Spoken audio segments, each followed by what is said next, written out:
Hello everyone and welcome to Sinful Gaming. I hope you're all doing well, I hope you're all staying safe, and most of all, I hope you're all fighting that war against the Grey. Today's video, we've got a Getting Started with Warhammer Age of Sigmar video for you, and today we're going to be looking at the Beasts of Chaos, and in particular, we're going to be looking at the Thunderscorn part of the army. Today's video, we're going to go over exactly what we get with a Beast of Chaos, a Thunderscorn heavy army, what it's going to bring to the table and what we can use it for, and then we're going to go look at where to get started with this army, what to bring into the army next, and finally finish off the video with a little sample army list for you to use as some inspiration for your own army in the future, or indeed just copy out straight up if that's what you want to do. But to start this video off, let's talk about what we get with a Beast of Chaos Thunderscorn army. For starters, we're Beasts of Chaos. So this means we're going to get the summoning and the herdstone terrain piece on the table. We're going to be able to use the primordial cool points we generate throughout the game to summon more Beasts of Chaos units and models to the table.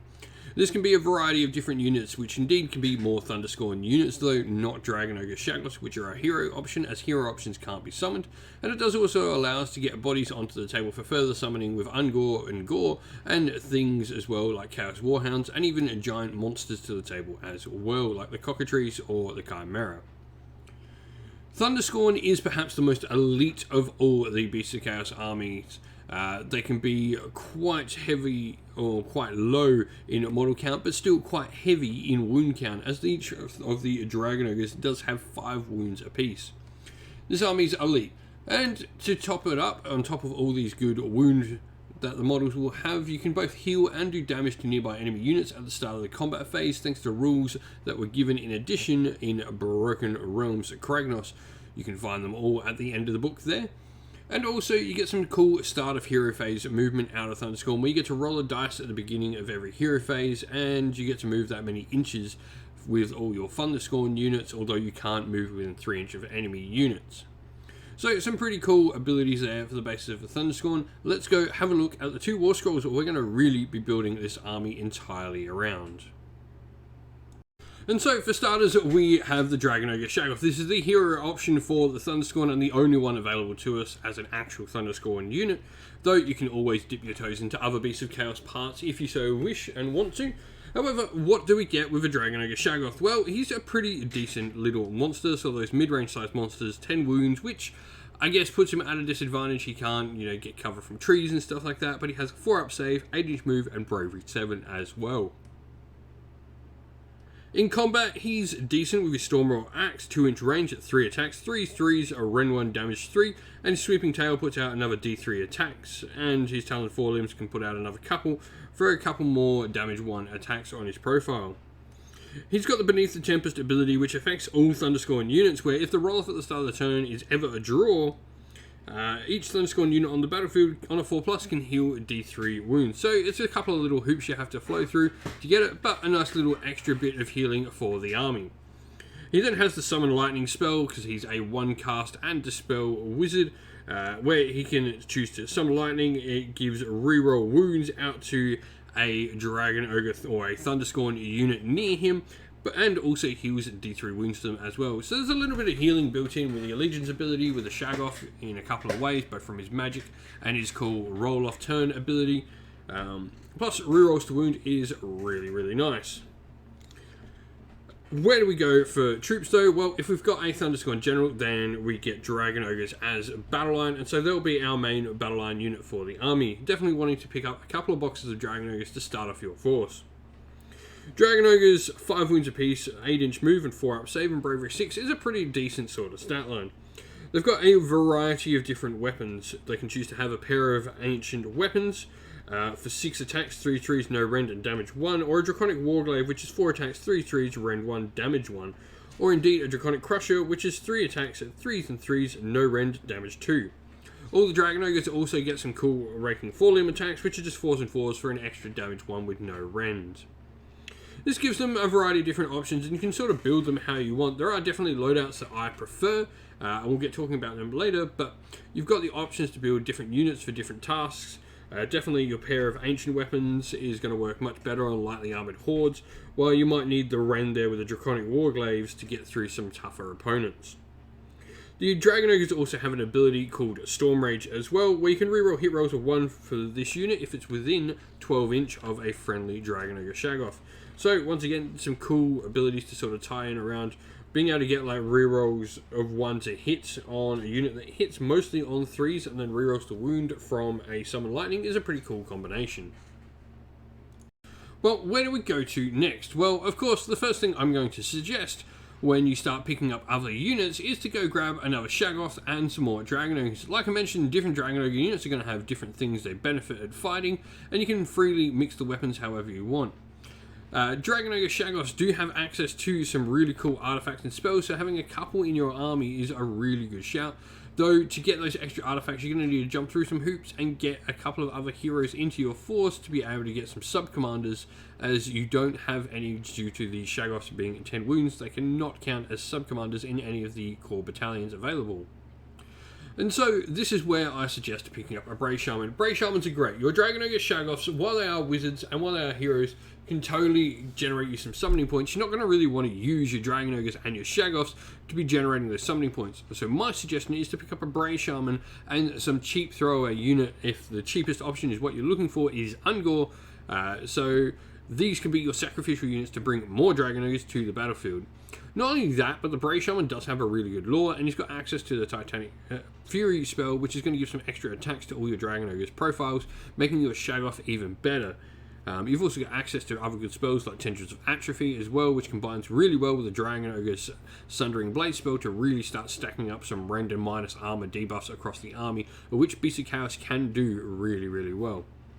And so, a great Bray Shaman, this is going to allow you to play around with battalions, have core battalions, whether that be a Warlord or a Battle Regiment or whatever you're looking for. You're going to be able to play around with these and get some sub-commanders in there. Even a couple of Bray Shamans will give you access to something like Command Entourage for an extra artifact as well. So you've definitely got those options to play around with and actually start getting some proper battalions in your force. The last thing I'm going to suggest is actually getting some more monsters in the army. Your Shaggoths are going to become massive targets in this sort of army. So having some big scary monsters to maybe distract and take away some of the firepower is going to be really good. A lot of the Beast of Chaos monsters as well, like the Cockatrice and the Chimera, have shooting attacks and mortal wound output, which is really good and not something we get access to a lot in the Dragon Ogre part of the army, so they can definitely fill in some holes in the force there for you. For me, I really love the Chimera. It is probably one of my favourites. It's great whether you summon it on, whether you start with it in your army. It's just a really solid unit. That ability to get +2 to charges, do d6 mortal wounds straight up with its shooting attack while it's undamaged is really, really strong. But that's everything we suggest for picking up for your Thunderscorn army. Let's go have a look at a little sample army list we put together of 1,000 points to show you how you can put it all into practice. And so here we have a little sample 1,000 point army list for you for the Beasts of Chaos.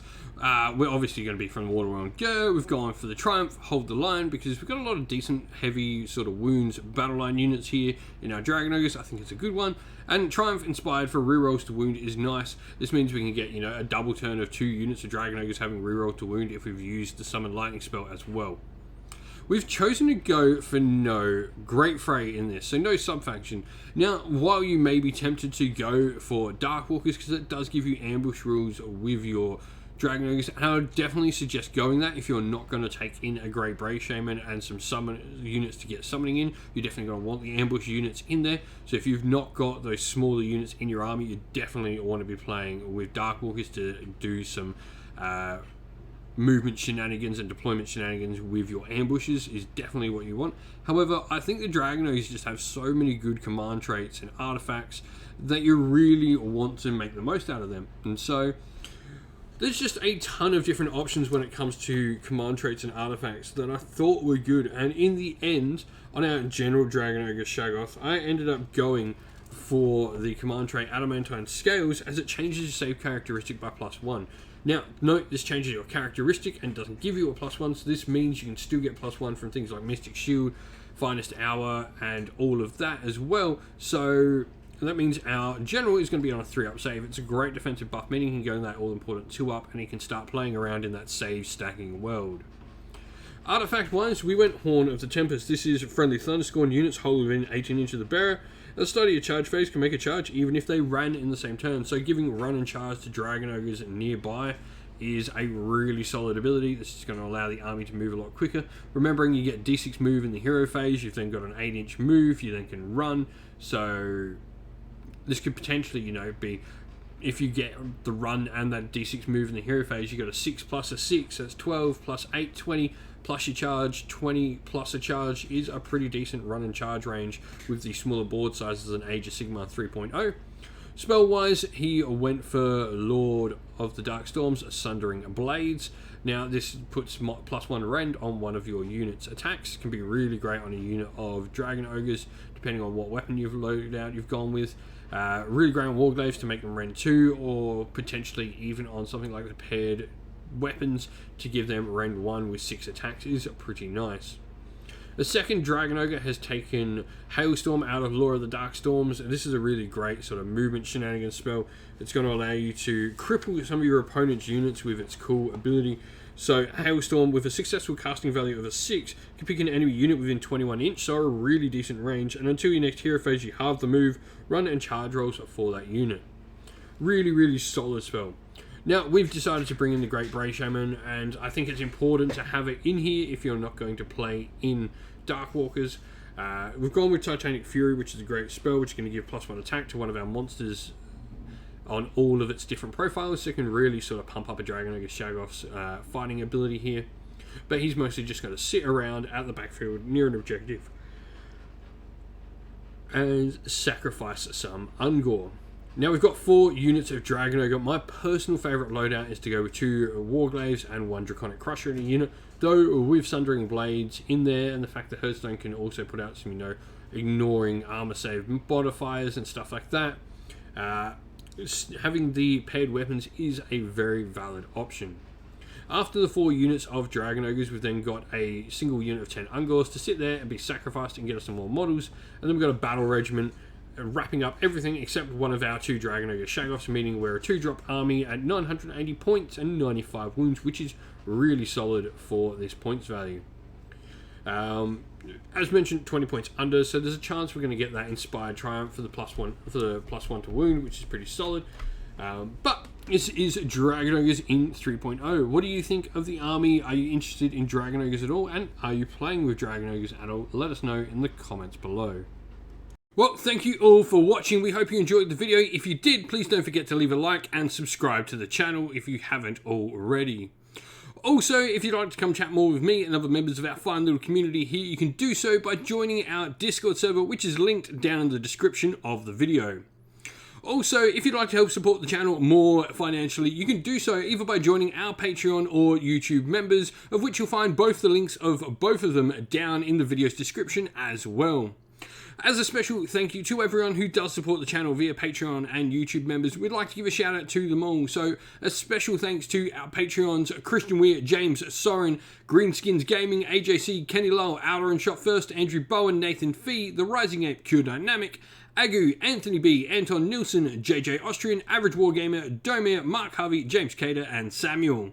And a special shout out to our YouTube members as well: Green Roots Gaming, Kenton Young, Chris Rollis, Ronya, Vinny, Lockloric, the Johnny84, David Ellsworth, Revenar, Wolfric Nick, Broken Chef, Sean Scott, DS, and Ariana Edwards.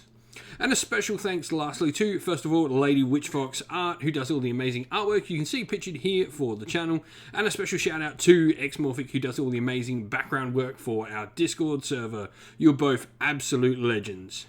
Thank you all for watching once again. Don't forget to like and subscribe. Stay safe everyone, stay well. Most of all, keep fighting that war against the Grey. Ciao for now.